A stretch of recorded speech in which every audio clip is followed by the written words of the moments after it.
Assalamualaikum warahmatullahi wabarakatuh. Halo sahabat, bertemu lagi nih masih tentang reproduksi tumbuhan. Sebelumnya dibahas tentang reproduksi tumbuhan tingkat tinggi secara vegetatif alami. Nah, kali ini akan dibahas tentang reproduksi vegetatif buatan, yaitu reproduksi vegetatif yang sengaja dilakukan oleh manusia dengan tujuan tertentu.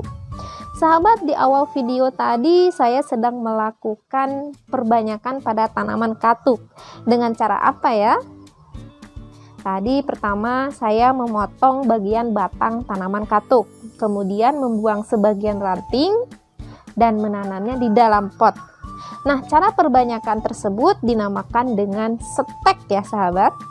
Jadi stek adalah cara perbanyakan suatu tanaman dengan memotong atau memisahkan bagian tumbuhan dari induknya. Dengan cara stek tidak perlu melibatkan perkawinan antara sel kelamin jantan dan betina. Selain pada tanaman katuk tadi, bisa dilakukan juga pada tanaman yang lain, misalnya pada singkong ya. Jadi singkong itu bisa dengan umbi akar, juga bisa dengan stek. Selain singkong, bisa pada tanaman-tanaman hias, misalnya tanaman mawar. Ini adalah contoh perbanyakan tanaman dengan cara disetek pada tanaman beringin. Nah, ini dulu saya memotong bagian batangnya, kemudian ditancapkan di dalam tanah. Setelah terlihat banyak daun, kemudian kira-kira akarnya sudah cukup kuat. Nah, saya pindahkan ke dalam pot dan nanti ini akan dibonsai ya. Jadi setek itu ada cara perbanyakan yang paling mudah yang dilakukan oleh manusia. Selanjutnya, selain stek, reproduksi vegetatif yang dilakukan oleh manusia diantaranya dengan cara merunduk, yaitu perbanyakan tanaman dengan cara merundukkan bagian batang dan menimbunnya di dalam tanah. Biasanya ini dilakukan pada tanaman yang memiliki batang yang panjang dan lentur, contohnya kumis kucing. Yang ketiga adalah dengan cara okulasi atau menempel, yaitu perbanyakan tanaman dengan cara menempelkan mata tunas suatu tumbuhan ke tumbuhan yang lain yang masih sejenis. Biasanya ini dilakukan oleh manusia untuk mendapatkan bibit yang unggul. Misalnya seorang petani memiliki dua tanaman mangga yang berbeda. Yang satu memiliki akar yang kokoh tetapi buahnya tidak manis. Dan yang satu lagi akarnya kurang kokoh tetapi memiliki buah yang manis. Cara yang bisa dilakukan oleh petani tersebut untuk mendapatkan bibit yang unggul adalah yang pertama dengan cara mengambil mata tunas dari pohon mangga yang berasa manis, kemudian menempelkannya ke bagian batang pohon mangga yang satu lagi, yaitu yang memiliki akar kuat, sehingga nanti akan tumbuh cabang yang kuat, kemudian memiliki buah yang rasanya manis. Selanjutnya yang keempat adalah cara perbanyakan vegetatif buatan dengan cara mengenten atau menyambung. Mengenten atau menyambung adalah cara perbanyakan tanaman dengan cara memotong suatu batang tanaman kemudian disambung ke tanaman yang lain yang sejenis tetapi berbeda sifat, atau tanaman berbeda yang masih satu kelompok. Uniknya, hasil dari menyambung ini nanti akan dihasilkan dua atau lebih buah yang sifatnya berbeda. Misalnya terong hijau dengan ungu, maka dalam satu tanaman dapat menghasilkan terong ungu dan hijau.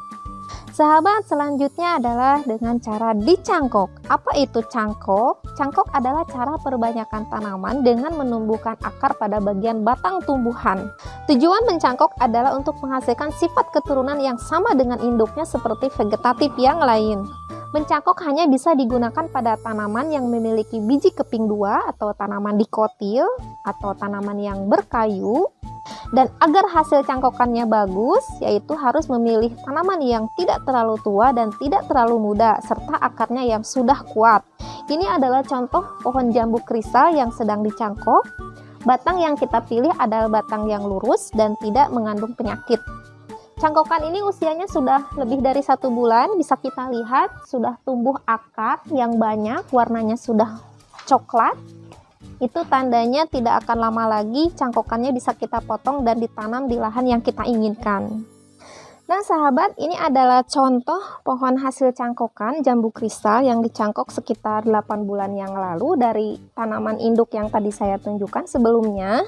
Ini usianya 6 bulan, mulai dari pindah tanam. Setelah 2 bulan hasil cangkokannya sudah bagus, saya pindahkan ke pot sini, sisanya di kebun. Nah, ini hasilnya seperti ini.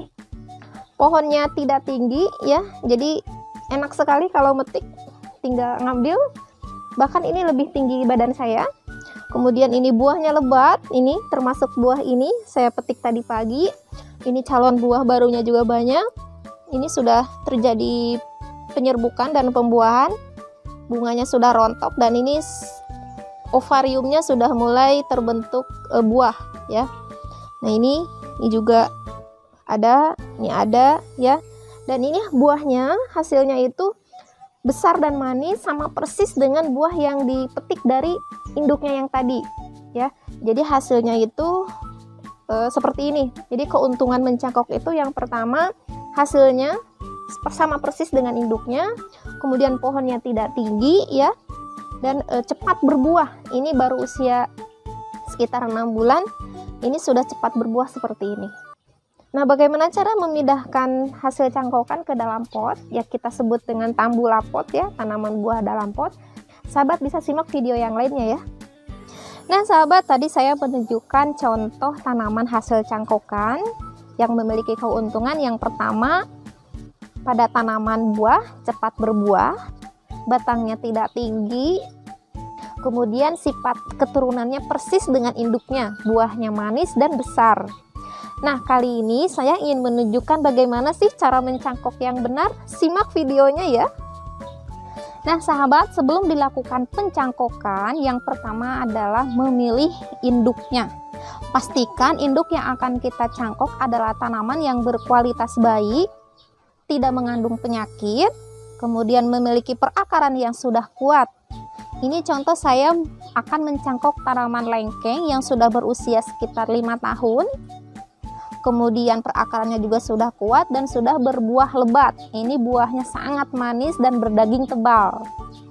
Sehingga diharapkan nanti hasil cangkokannya ketika ditanam akan menghasilkan buah yang persis seperti induknya ini.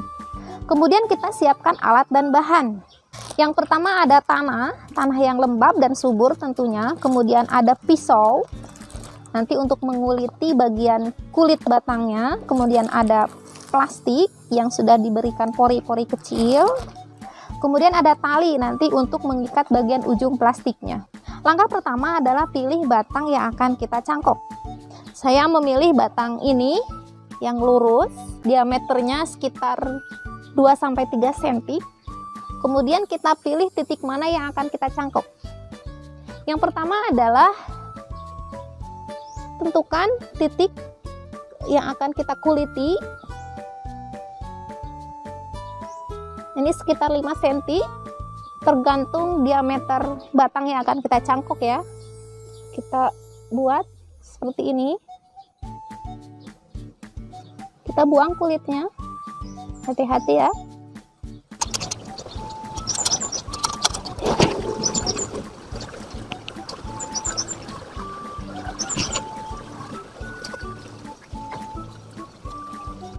Nah, sahabat, kalau sudah dikuliti seperti ini, nah ini sudah kering, lendirnya sudah hilang. Nah, bagian yang berlendir itu kambium ya. Nah, kambium itu harus dibersihkan. Kenapa ya sahabat? Kalau misalkan ini kambiumnya tidak bersih, maka nanti kulitnya akan tumbuh lagi. Kemudian alasan yang kedua, tujuan ini kenapa harus bersih kambiumnya? Agar hasil fotosintesis yang dilakukan oleh daun ini terkumpul di sini. Jadi nanti pertumbuhan akarnya akan cepat ya. Masih ingat kan sahabat bagaimana struktur batang pada tanaman dikotil? Nah, bagian di dalamnya terdapat bagian yang namanya fulum ya. Fulum itu memiliki fungsi untuk menyebarkan hasil fotosintesis kepada seluruh bagian tubuh tumbuhan. Nah, ketika ini fulumnya dibersihkan tadi bersama kambium, nah ini bagian fulum yang kita bersihkan itu, sehingga hasil fotosintesis dari daun sebelah sini akan terkumpul di sini dan nanti akan merangsang pertumbuhan akar. Nah, setelah ini sudah selesai kering, cukup kering, nah kita tempelkan tanah di sini seperti ini. Tanah yang dipakai ini lembab, kemudian cukup subur.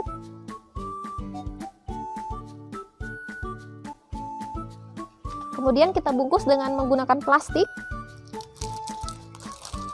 seperti ini. Nah, seperti itu sahabat, sudah selesai. Kalau sudah selesai seperti ini, jangan lupa untuk menyiramnya rutin setiap hari agar tetap lembab ya, apalagi ketika musim kemarau.